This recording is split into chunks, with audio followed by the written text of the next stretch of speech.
Kunj Vihar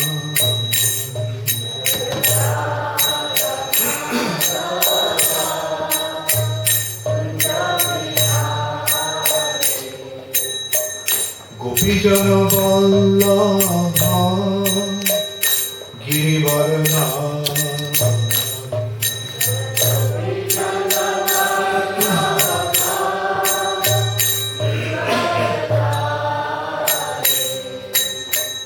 गोपीजन Vallabh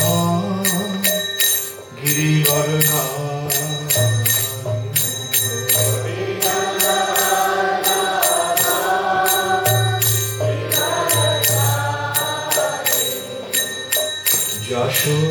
Yashodanandan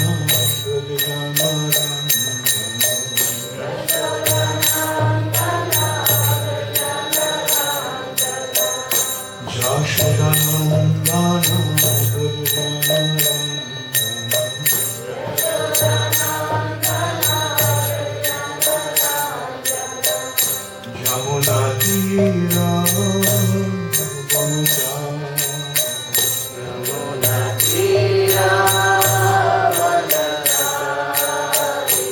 Yamuna Tirah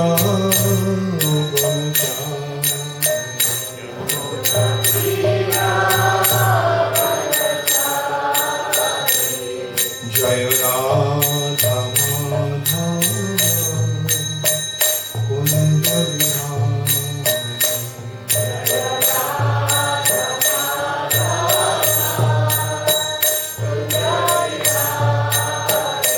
Jai Radha Madhav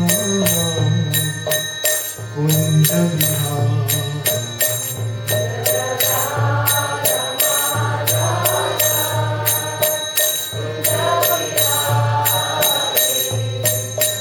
गोपीजन Vallabh गिरिवरनाथ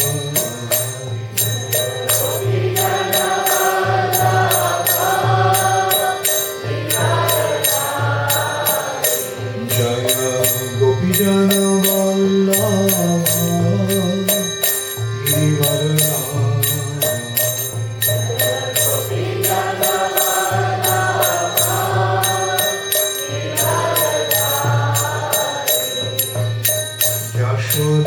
Yashodanandan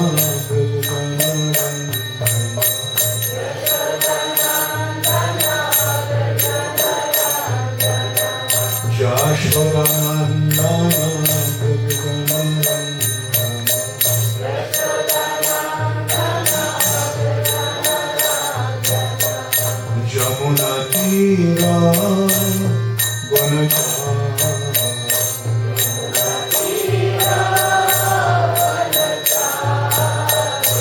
Yamuna Tirah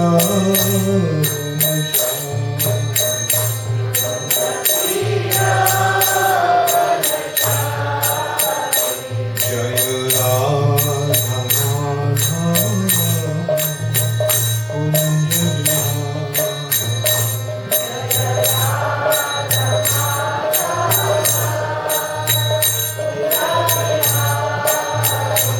Jai Radha Madhav Kunj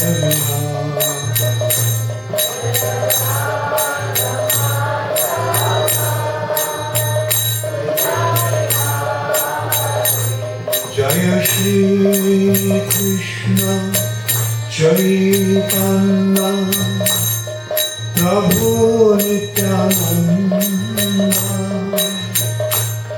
Shri Advaita Gadadhar श्रीवासदि भक्तवृंद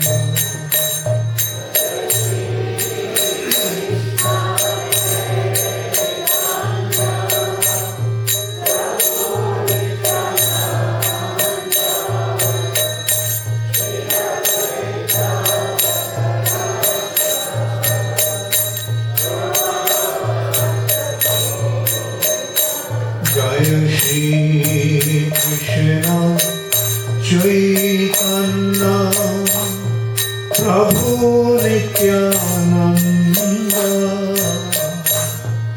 Shri Advaita Gadadhara Shivasadi Bhakta-vrinda.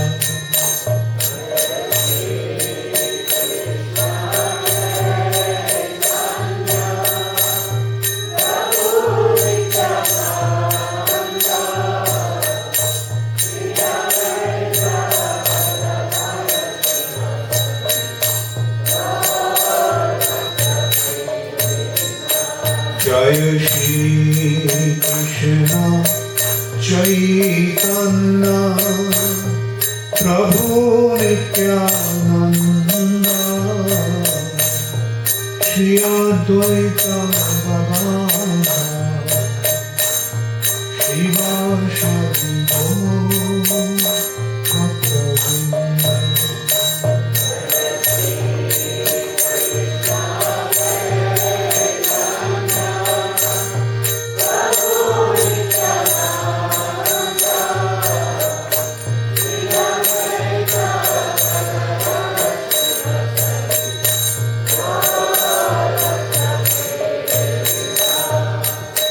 Hare Krishna,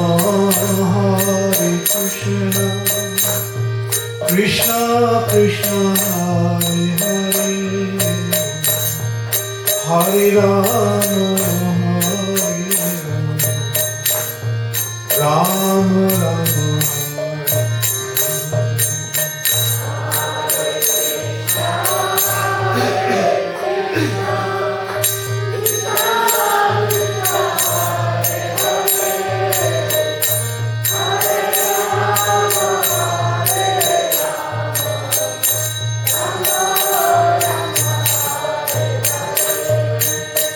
Hare Krishna,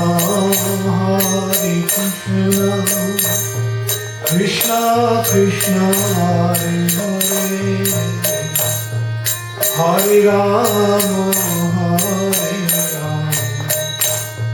Rama Rama,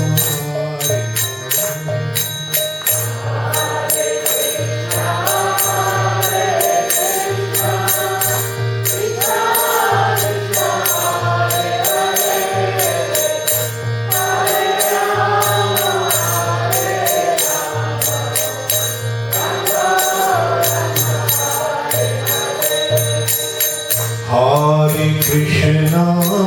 Hare Krishna, Krishna Krishna, Hare Hare, Hare Rama, Rama Rama, Hare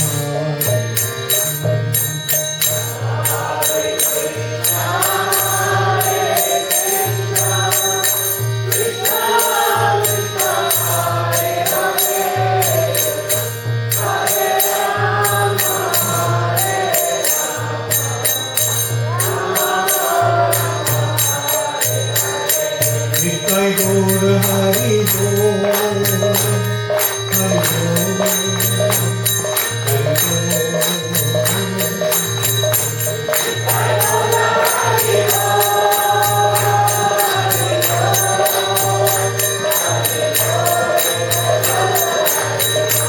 Jaya Jaya Prabhupada,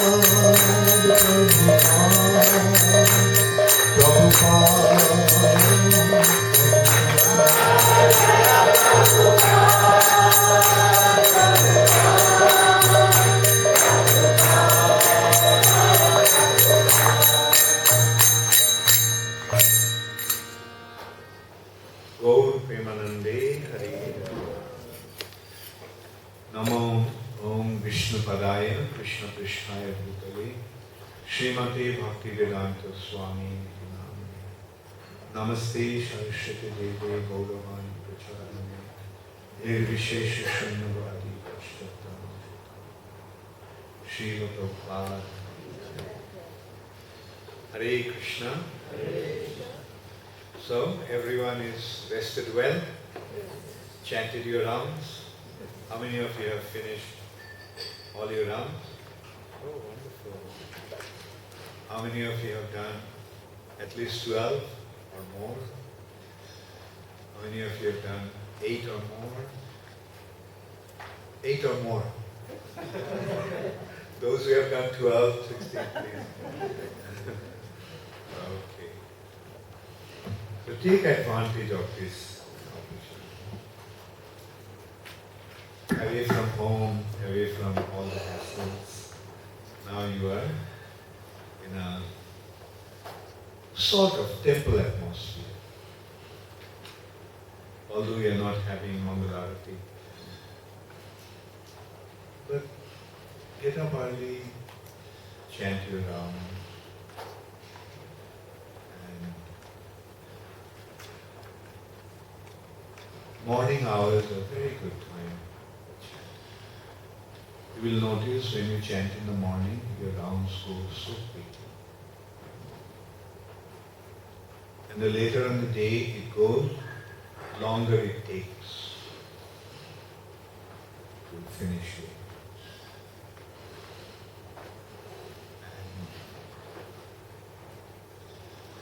So we are getting into now Sri Chaitanya Mahaprabhu's transcendental pastimes. What is the meaning of the word transcendental? How many of you know the meaning of the word? Please raise your hands. Transcendental. Nishingananda, your hand went up first. Near the mic also. Beyond the material realm, beyond the influence of the modes of material nature. Yeah. Transcendental means beyond. Transcending. Superseding. So that is beyond material is transcendental. And what is beyond material? What is this material world, is this world everything? Is this everything? Or is there something beyond this? And ultimately it is the spiritual side. Material nature has one specific domain. That is the universe. There are many, many universes in this material. And each universe has 14 planetary systems. Each universe, that's the structure of each universe. 7 higher and 7 lower planetary. And we are in the middle, which is known as Bhuloka. Beyond Bhuloka, there are 6 other higher planets. There, beyond Bhuloka, is the Bhuvarloka. Then above Bhuvarloka is Swarloka or Swargaloka, what we generally describe as heavenly, heaven. Swarga is also part of the heavenly planet. And the demigods reside there. The demigods, who are the demigods? They are the controllers of different affairs of this universe. Like the government has responsible personalities taking care of different departments of the state. Similarly, in the universal affair, different departments are being taken care of by some appointed executives. Those appointed executives are known as devas. And just as the government officials get some special benefits, special facilities. Like in India, it is very common to see government quarters. The government employees have their quarters. And the higher officials, they have their bungalows. And big personalities like the governor has governors have their palaces.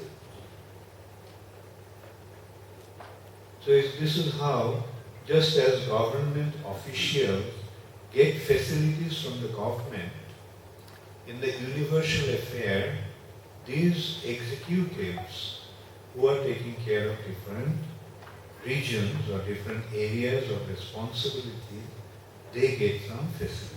So this heavenly planet has lots of facilities. And what is their qualification? They are the appointed employees of the Supreme Personality. And then beyond that, beyond Sargaloka, is Maharloka, then Janaloka, then Tapaloka, and Sattva. These areas are predominated by the sentient personality. Beyond the executives are the Brahmanas, the thinkers, those who meditate on the Supreme Personality of Godhead, those who act for the pleasure of the Supreme Personality of Godhead. And accordingly, they are situated from even higher platforms. First is Maharloka, then even more exalted sentient personalities stay in Janaloka, then even more exalted personalities live in Tapaloka. Tapaloka, Tapa means austerity. There they simply perform austerities. What is austerity? Austerity is negation of material needs. In the material nature, the body needs different facilities. And when one tries to avoid those needs, that practice is called tapa or austerity. So then tapaloka. Now we can see the negation of body's needs means more detached from body.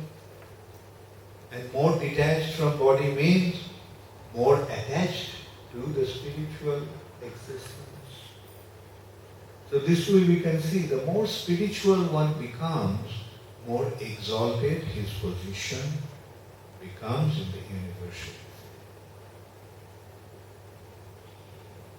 And then finally, Satyaloka, the abode of Lord Brahma.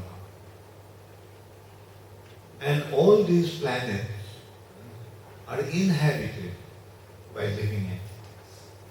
When we see the luminaries in the sky, the stars and other luminaries, they are not empty space, empty things. They all are filled with living entities. And those planets have their controllers, predominating personality. One supreme predominating personality in each planet. And those planets are known according to him. Say for example, there is a personality called Brihaspati. The personality, he has a planet. And he lives there surrounded by his followers. So that is the planet Brihaspati, which in English is known as Jupiter. Similarly, Shukra, Venus. So these are all planets dominated by different exalted personalities and inhabited by their associates. Now beyond the universe is the causal ocean. Each universe is floating in an ocean. And that ocean is called causal ocean. Not exactly floating, it is rather, we have to see it as submerged in the causal ocean. Submerged. All around the universe is a causal ocean. Kind of water, kind of a substance, which is called cause. Don't we use the expressions like because? Behind every action, there is a cause. Nothing happens just by chance or accident. Happenstance. Everything has a cause. So cause is a substance. And there is an ocean of cause. And the universe is actually submerged in the ocean. Now the causal, then beyond the causal ocean is the spiritual world. So when you go beyond the causal ocean, which is also known as Viraja, it has been identified also as the river, Viraja river. This river is separating the material nature from the spiritual nature. So, when you go across the Viraja or the causal ocean, then you come to the spiritual world. Now the spiritual world is diametrically opposed to the material. Material nature is a nature or a world of darkness. Here everything is in darkness. Just consider, had the sun didn't rise, and if there was no moon, and if there was no electricity or fire, what would have been the condition of this world? Would there have been any light? No. So in this way we can see that this world is a world of darkness. And sun is actually providing the light. Not even the moon. Moon doesn't have its own light. It's reflecting sun's light. And all the inflammable objects, they have derived that ability to burn is from the sun. From sun, say for example the trees, what do? They extract, they collect the energy from the sun through their leaves, through photosynthesis, and preserve that energy in the cellulose, the wood of the tree. And that is how they have this energy to burn or give out light. So this is a simple understanding. This is the world of darkness. But that world is diametrically opposed to this world. Just as, what is the diametrically opposed feature of darkness? Light. Just as this world is the world of darkness, that is the world of light. And that light is called Brahma Jyoti. And that light is actually generated by the Supreme Personality of God. He is an effulgent personality, and that light is coming out of Him.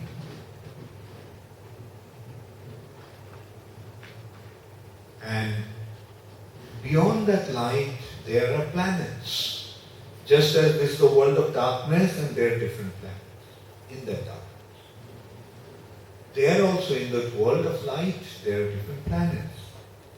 Those planets are known as Vaikuntha. Vaikuntha, the word Vaikuntha means no anxiety. Vigato kuntha iti Vaikuntha. This world is full of anxiety and fear.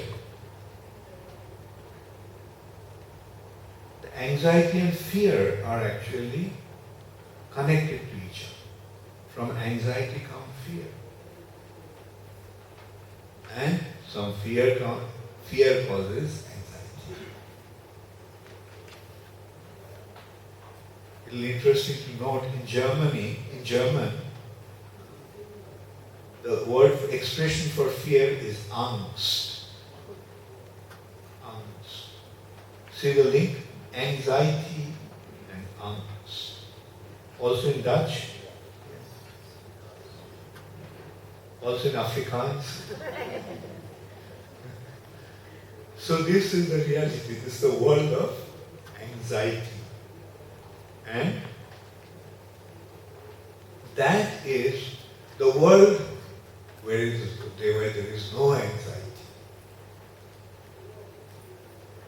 And no anxiety, what is the actual shape of this no anxiety? No anxiety means joy.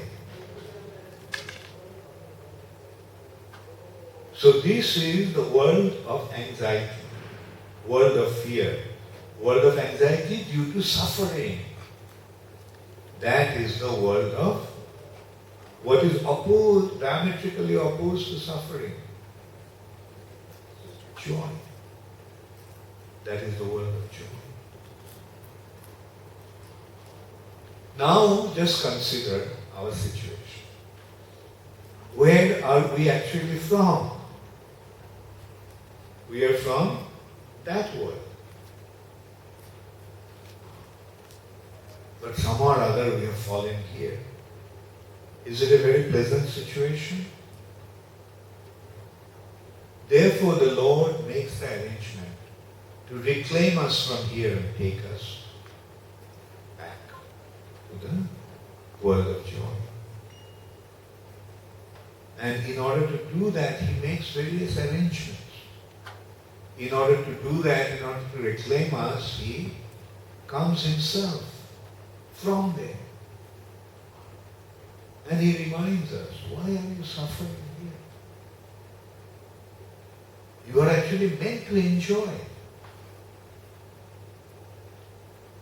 So come back. So that is why the Lord, although He doesn't have any business here, He comes. Just as the king, does the king have any business in the prison? The prison is actually meant for the prisoners, the criminals, the lawbreakers.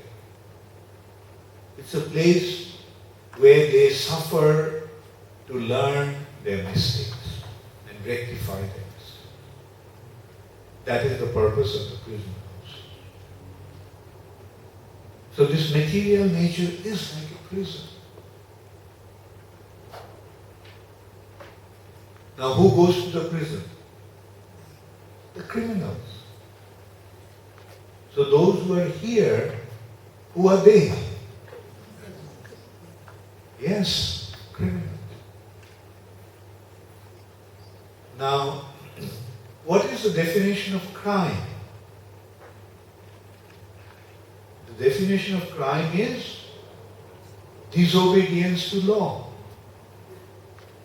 The laws are there. When somebody breaks the law, that becomes a crime. So just as in this material nature, we have prison house where the criminals are subjected to because of breaking the laws. Similarly, because we have broken the spiritual laws, we have been put into this prison house. And that law is very simple law. Obedience to the Lord. Obedience to the Supreme Personality of Godhead. So that's why the Supreme Personality of Godhead comes here and says that, look, side with me, be with me. When He comes, two sides, two opposing factors are created. divine and demonic. The Lord's side is the divine side, and the opposite side is the demoniacs. Demons, who are the demons? Demons are the ones, those who do not accept the authority of the Lord. Those who do not accept the authority of the Lord, rather they want to become the Lords themselves. So, he comes and he shows through his pastime. Like always we see when the Lord comes, there is a demoniac feature. There was Hiranyakashipu, Hiranyaksha. The Lord appeared as Nrisinghadev and Varahadev. Then Ravana, Lord appeared as Ramchandra. Then the demons like Shishupal, Dantavakra, Duryodhana, they were against Krishna. So, now the option is open to us. Should we side? Should we go to the divine side? Or should we go to the demoniacs? That is the choice we have when the Lord performs His pastime. And now in India actually we are seeing a trend. They are actually opting for the demoniac side. They are making Ravan the hero. They make Duryodhana the hero. They make Karna the hero.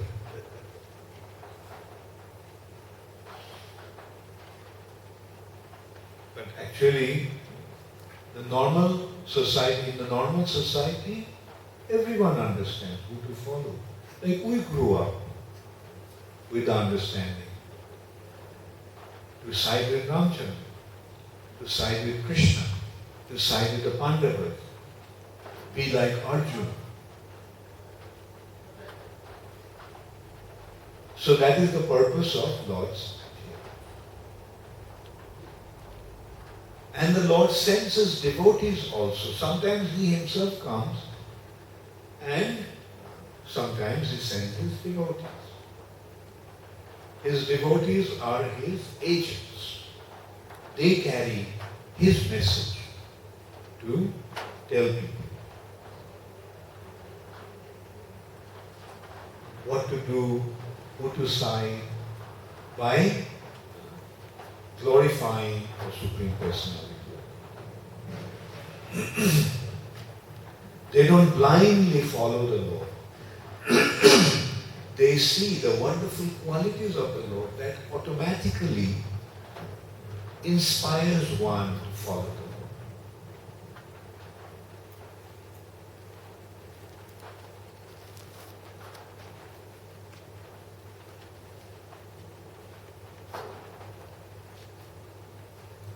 Like we see Ramchandra, such wonderful qualities in this world.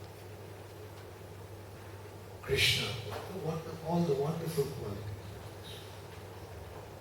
So the devotees sing the glories of the Lord by broadcasting His pastimes. But sometimes the Lord Himself becomes a devotee, comes as a devotee. That's a very, very rare occasion. When the Lord Himself comes, performs, like say for example, the king goes to the prison and he declares, okay, who is going to side with me? Who is going to surrender? He displays his regalia, displays his grandeur and glamour, and he displays the benefit of surrendering unto Him. And then he makes an offer. How many of you want to side with me? And those who side with him, okay, out of the prison, come back to the stage.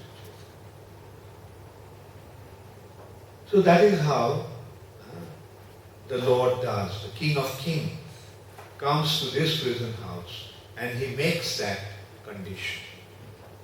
Those who are going to side with me are going to become free from this imprisonment. But in some rare occasion, the Lord assumes the role of a devotee. Say the king comes to the prison and he plays the role of a prisoner to teach the prisoners. That come, you know, I surrendered myself to the Lord, and that's what happened. So that is the most magnanimous aspect of the Supreme Personality. In order to benefit the prisoners, he himself becomes a prisoner. The king becomes the prisoner. He acts like a prisoner. He dresses like a prisoner. He acts like a prisoner. And he teaches the prisoners the benefit of surrendering to the king. The king himself is teaching them the benefit of surrendering. And that is Sri Chaitanya Mahaprabhu. Therefore, he has been described as the most munificent, most magnanimous, most generous, most compassionate, most kind. Mahavarannaya. And what he is doing? He is giving out Krishna prema. So the difference here is, the king says that you have to surrender unto me. Meaning, you have to love me. Generally, the king. When the Lord descends, that's the condition he makes. Okay, I am here, I am performing my pastimes, and develop your loving relationship. But in this feature, when he is coming as a devotee, he is distributing that love.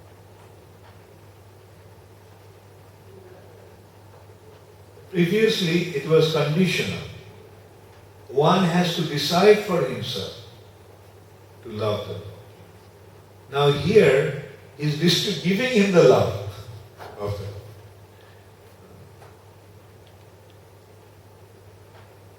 So that is why he is so munificent. He has been considered to be so munificent. And how is he distributing that love? Whether one understands or not, he is teaching them to say, "Oh my Lord, I love you. Oh my Lord, I love you. Oh my Lord, I love you." He may not understand what is love, what it means, but he keeps on saying that. And by hearing that somebody is telling the Lord, "I love you, I love you, I love you," the Lord accepts. Okay, you love me, you love me. So well. And he reciprocates. So what is the Sanskrit way of saying, "Oh, all attractive Supreme Personality of Godhead, I love you with all my heart and soul. Hare Krishna, Krishna Krishna, Hare Hare, Hare Rama, Rama Rama." So when the Lord came as a devotee, mind you, he came at a time when it was the most degraded phase of existence. The Kali Yuga, the most degraded. People are completely averse to submission to the Lord. They're totally atheistic. They do not believe in the existence of God. That is the feature of this age. absolutely atheist, absolutely degrading, absolutely offensive. So at that most degraded condition, at that most degraded situation, the Lord has come to bestow this most amazing mercy. To bestow His most amazing mercy. What is that most amazing mercy? Or to understand that? Or we can say why? That is the nature of love. Nature of love is the most unqualified one becomes the object of attention. For example, the father has 4 sons. One son is very capable, very well situated. The next son is okay, but he is not as competent as his elder brother. The third son is still in college. And the fourth son is a toddler. Now tell me, upon whom the mother's attention will be projected the most? To the youngest one. And especially when that son becomes sick, what does the mother and father do? What do? They stay up through the night taking care of the child. So that is the nature of love. The most competent doesn't deserve the greatest attention. The weakest one demands the greatest attention. So that is why the Lord has become so merciful in the age of Kali, in this age. Because the people in this age are most degraded, most unqualified, most fallen, absolutely sick. The Lord's mercy has come down to take care of them. He Himself has come down to take care of them. And how He is going to display His mercy, as I said, by giving them the means by which they will become qualified to receive or develop that loving relationship. So that's why He came to introduce this process of chanting the holy name.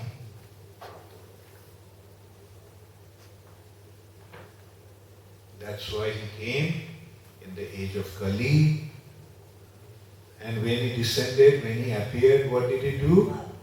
He appeared at a time when there was a lunar eclipse. Eclipses are actually very inauspicious times. These are the moon and sun, and they are the divine objects. They are auspicious objects. But when those auspiciousnesses depart, what does it mean? Most inauspicious situation. Rahu is devouring moon. So at a time like that, what is the natural custom? To chant the holy name of the Lord. Because at that inauspicious moment, the chanting of the name of the Lord causes auspiciousness. In that, to drive out that inauspiciousness and establish auspiciousness.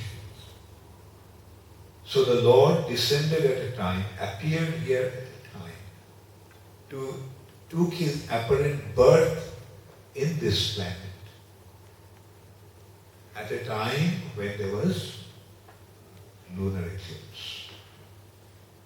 And at that time, what people were doing, they all were chanting. They all went to the Ganges or some auspicious situation in temples and other places. So see how he descended? Making the whole world chant the holy name of the Lord. He appeared. And this is how we can see that what his mission actually was. His mission was to make the whole world chant.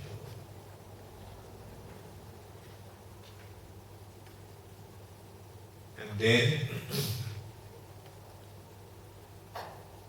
he attracted his devotees.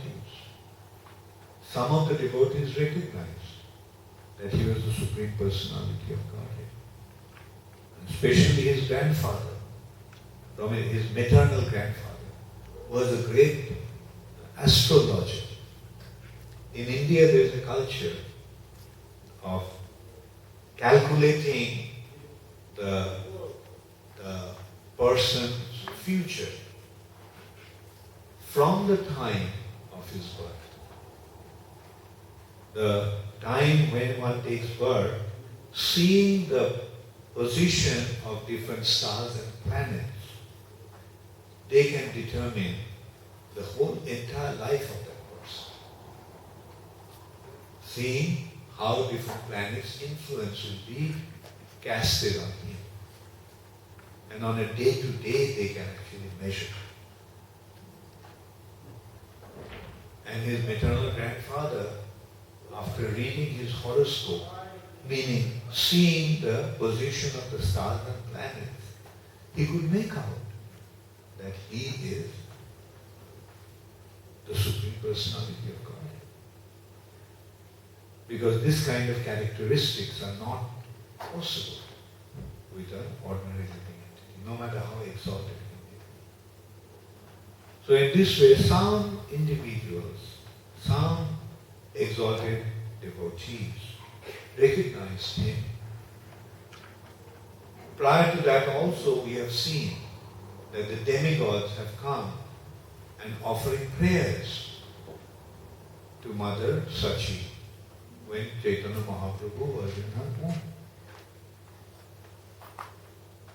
So in this way, the demigods knew that the Lord has descended.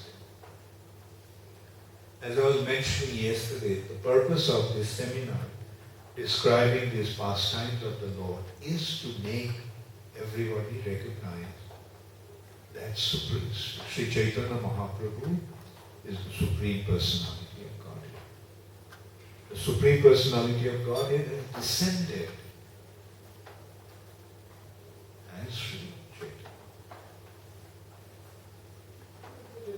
So this is how his pastimes started to unfold. He took birth like a human being. Now, because he has taken birth like a human being, doesn't mean that he is a human.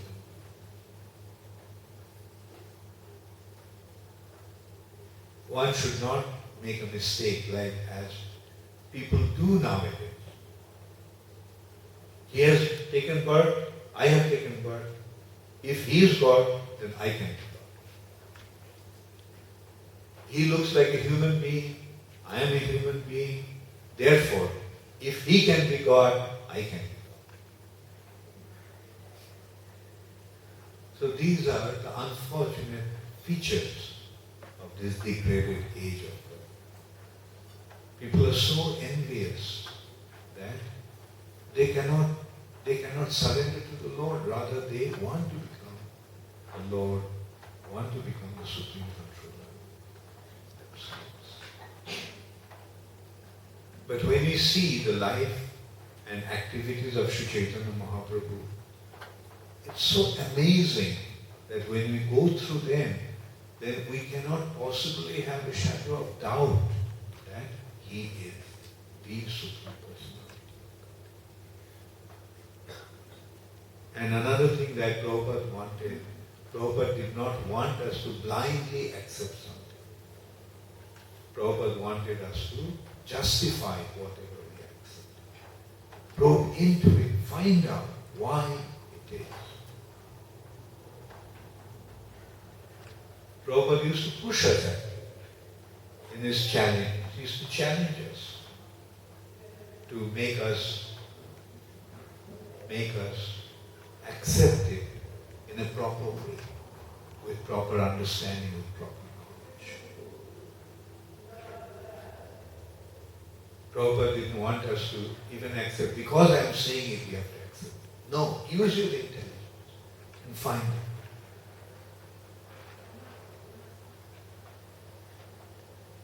So, this is how we find Sri Chaitanya Mahaprabhu, how he descended in order to distribute, in order to promote or propagate the chanting of the holy name. He appeared at a time when it was an inauspicious moment of lunar eclipse. Then as a child, he used to do something also very unusual. Not unusual, I won't say unusual. Like, it was a common thing for children to cry. But the unusual aspect of this cry was, he wouldn't stop crying. Once he would start crying, he would just keep on crying and crying and crying. Nothing could stop him.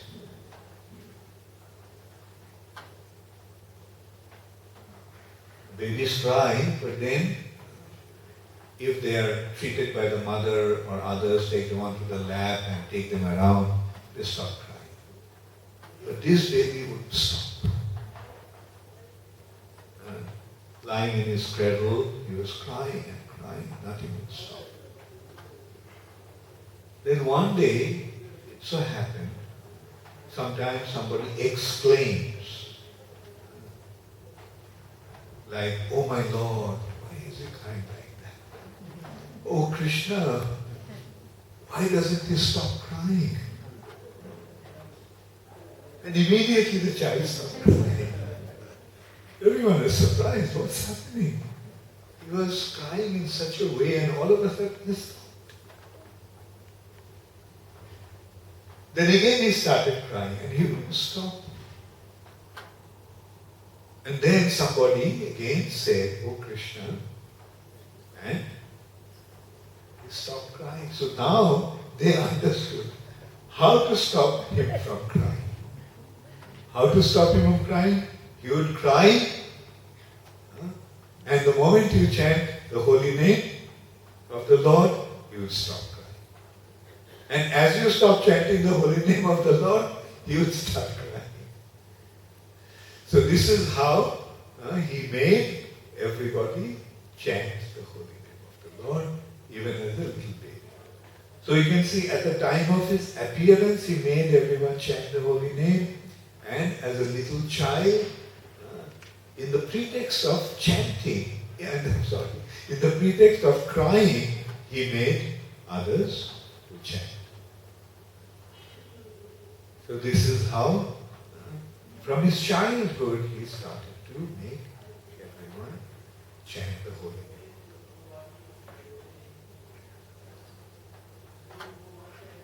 Then he started to display some amazing activities. Like the baby was in the room, the baby Nimai.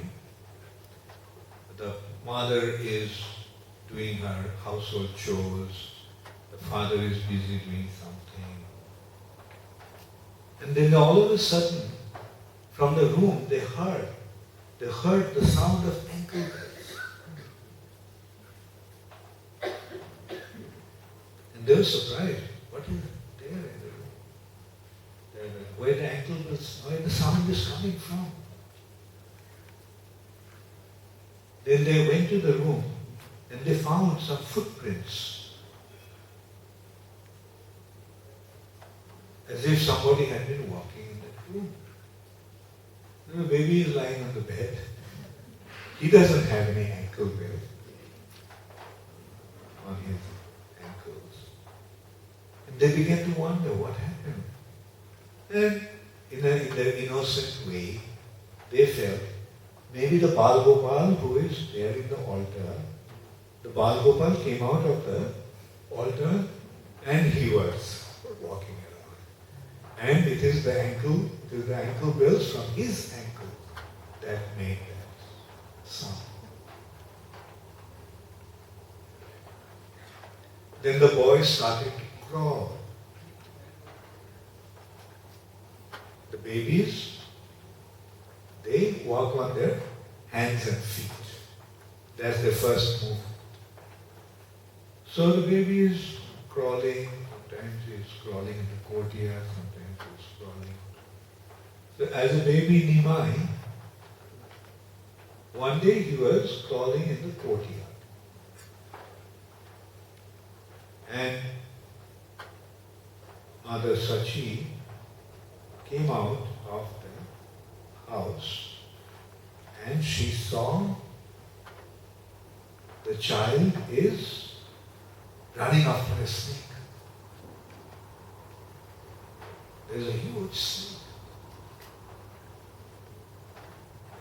And the child is running after the snake. Just like the babies sometimes, children sometimes like to play, not knowing how dangerous the snake is. Now mind you, when the child catches the snake by the tail, what happens? It spreads its foot as if he is going to bite.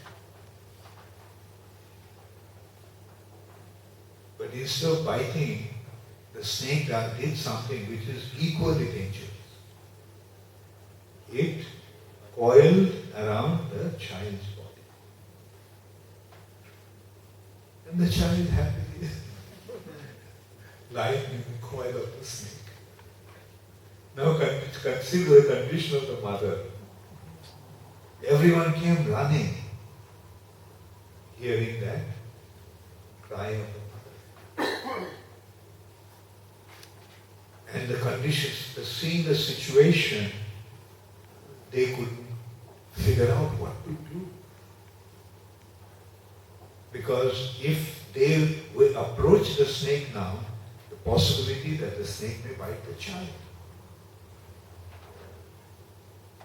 So what they did, they just started to chant, Garuda, Garuda, Garuda.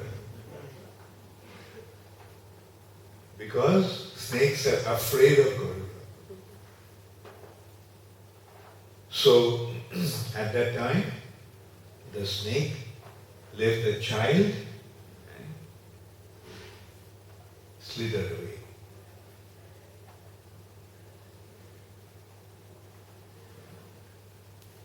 What a wonderful pastime.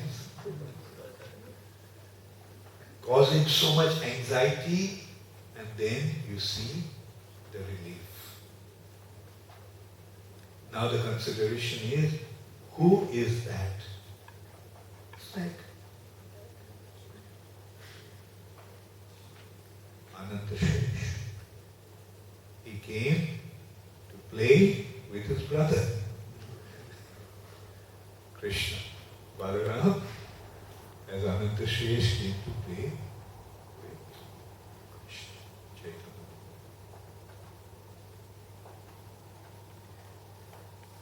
Okay, so at this point I'll invite some questions. Yes? Thank you so much for such a beautiful class. It was so stunning. You mentioned about the Vava of Krishna. So I just had a question about Vishwarup. What was the role and the purpose of Mahaprabhu's elder brother in his pastimes? Could we understand that he wasn't around for too long? I also understand from Chaitanya Charitamrita that when Vishwarup departed and took sannyas, Sita Thakurani came to console Sachimata and baby child Nimai.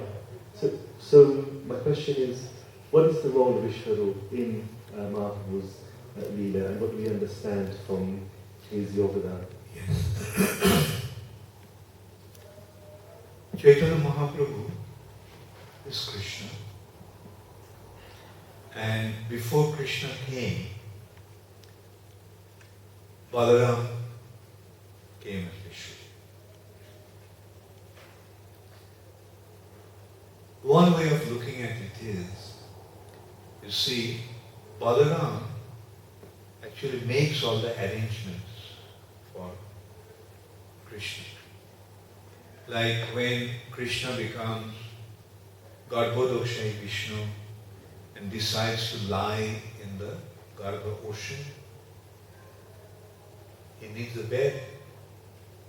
So in that ocean of Garbha ocean, how to arrange the bed for him to lie down? Balaram becomes Ananta Shesh and makes the bed. So, point is, Balaram makes all the arrangements for Krishna. Krishna appearance, Krishna's. Say, so now that Krishna is going to appear in the womb of Mother Sachi, Balaram came as Vishwarup to make the arrangements in Mother Sachi's womb for Chaitanya Mahaprabhu to come. So this is how he became his elder brother. Appearing in the womb to make the arrangements in the womb for the arrival of Chaitanya Mahaprabhu. And so then he took sannyas. Now Balaram also appeared as Nityananda Prabhu. Same personality appeared in two ways, as Vishwarup and Nityananda Prabhu. So eventually Vishwarup merged into Nityananda Prabhu. That's why Sachimata used to consider, that's why Chaitanya Mahaprabhu used to consider him as his elder brother. And he used to treat Sachimata as his mother, Nityananda. Right? Hare Krishna. Yes. Guruma just mentioned about Vrindavan Krishna appearing once in a day of Brahma, and today also in terms of Lord Chaitanya Mahaprabhu's pastimes appearing, which is very rare. What happens in the other Dwapara Yugas within the day of Brahma? Is it an expansion of Krishna, and the pastimes, are they also from Goloka Vrindavan? No. Those pastimes are avatars, Juga avatars, to establish Yuga Dharma. That's not the Supreme Personality of Godhead Himself. Their incarnation of Yuga Avatar. And they establish Yuga Dharma. So there's no Vrindavan Leela during those? No. This Vrindavan Leela is only once in a day.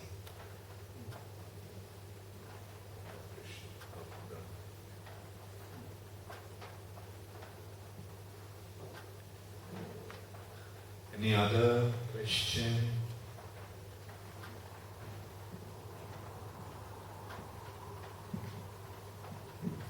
Kumar, yesterday you mentioned that in order to understand Raja Leela, you need to understand Chaitanya Mahaprabhu and his position, his pastimes.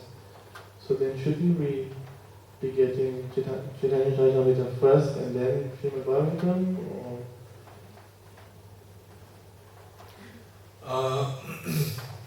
Well, that understanding will obviously help, especially understanding Krishna's Vrindavan Leela, Braja Leela, especially Krishna's pastimes, with his cowherd boyfriends, with his parents, and with his Gopi. In this three-level, friendship, parental, conjugal.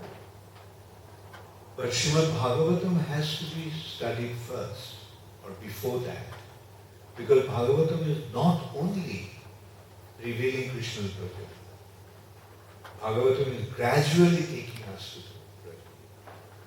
So in Bhagavad Gita we understood Krishna as the Supreme Personality of Godhead. But his actual glory hasn't been properly understood there. That understanding comes from Srimad Bhagavatam. That understanding, the broader understanding, which comprises of the Lord's relationship with creation. Bhagavatam has 10 aspects. Shrishti, Sarga, Visarga. Primary creation, secondary creation. And then Sthana, the planetary systems of the universe. Poshanam, maintenance. Utaya, relationship. Manvanta, the reigns of different manus. Ishanukatha, the descriptions of different incarnations of the Lord. And then liberation, cessation of material existence. And the ultimate source, the Lord as the ultimate shelter. Mukti, Nirodha, Ashraya. Prabhupada described this Ashraya as the Samam Bona, the ultimate feature of the Lord. That is, He is, the loving relationship with Him is the ultimate consideration. So Bhagavatam is gradually taking us to that. And then we are exposed to Chaitanya Charitamrita to understand, after hearing Krishna's pastimes in Vrindavan, that what is the significance, what is the meaning and depth of these pastimes. You see? Because after all, Bhagavatam has been written before, and Chaitanya Mahaprabhu is explaining Srimad Bhagavatam. So unless you understand Bhagavatam, where is there room for explanation of Srimad? Alright? Not understand, rather, unless you have been exposed to Srimad Bhagavatam, then comes the consideration of explanation. And that explanation takes to the proper. Okay, so I will stop now. I'll stop now. At the end, I will just make one little note that yesterday Krishna Kumari's question or her comment actually made me think, and I just wanted to explain that point also. First, I would like to say that what she said is relevant. That should we see the woman as a kind of property of man? Like, the consideration is actually not, it is not that they become the properties of the husband as such. Sri Radharama Prabhu actually explained that. It is a mutual relationship. In one hand comes the surrender, and the reciprocation comes in the form of relationship.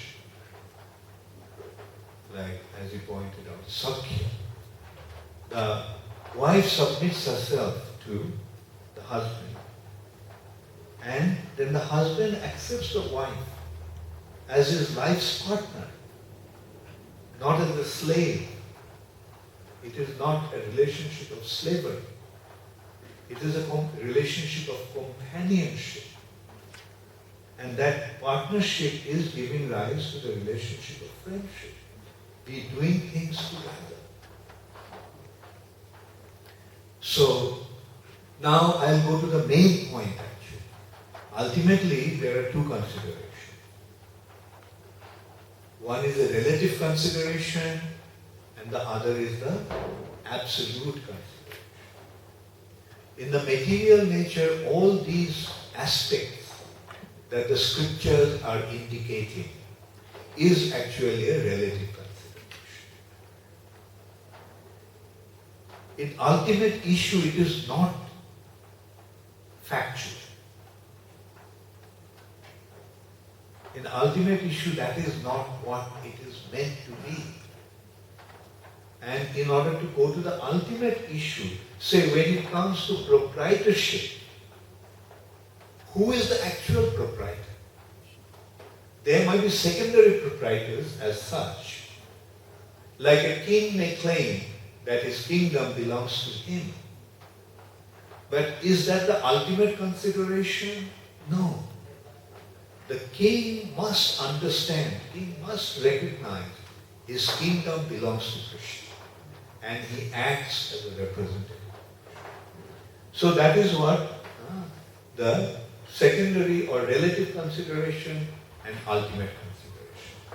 Social consideration or material consideration, but beyond that, the ultimate consideration is Krishna is the supreme proprietor. Krishna is the supreme controller. Krishna is the supreme maintainer.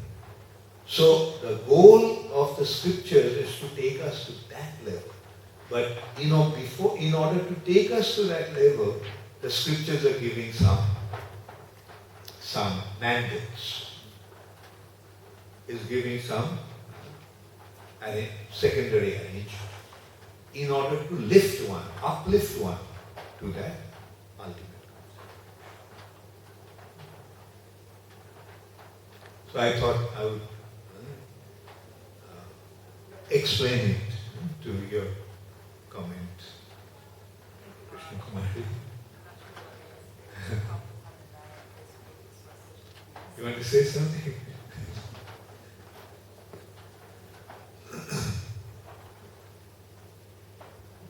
Thank you very much, Maharaj. I hope I didn't disturb you or the congregation. I realized yesterday was neither the time, manner, and place to express such opinions. No, it often happens with me. Right? I say something, but then I feel that it needs further clarification. And I was thinking about it, and I thought that I must explain this to you all for proper clarification. I'm very grateful that Krishna is the Supreme Personality of Godhead, and I'm very grateful that I've met his representative in you and in my Guru Maharaj. And that's enough for me. That's more than enough. Thank you. Thank you. And we are also very happy to meet you.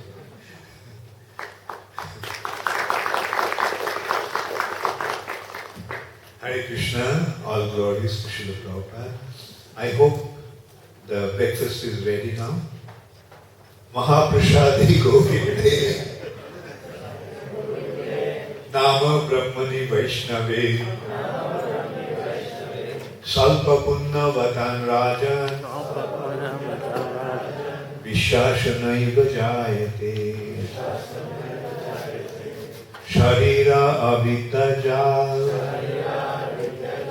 Charindriya Kahikal Jive Fele Vishayo Shagore Tar Madhe Jubhavati Lobhamay Shudurmati Take Jeta Kothino Samsare Krishna Varadayamay Koribare Jubhajay Shaprashad Anna Dilobhai Shei Annamrita Pao Radha Krishna Gunagao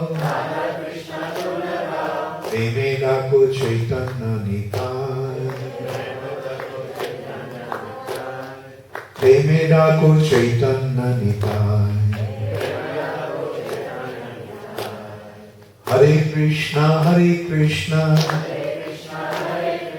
Krishna Krishna Hare Hare Hare Ram Ram Ram Hare Hare Hi, Hare Krishna, Jai Mahaprasad, Gaur Premanande.